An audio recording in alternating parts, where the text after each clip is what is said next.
Senga bir tavsiya. Qarzim ko'p dema, ko'payadi.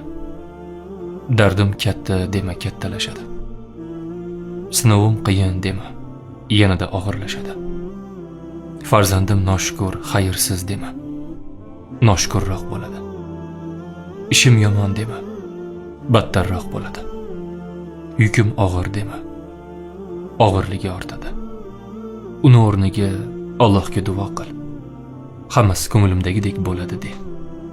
Har bir aytilgan so'z bu niyat.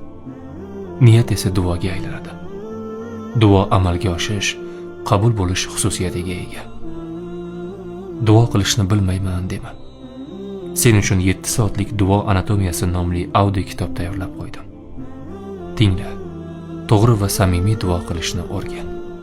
Hoziroq biodagi havola orqali o'tib, duo anatomiyasi audio kitobini olishing mumkin.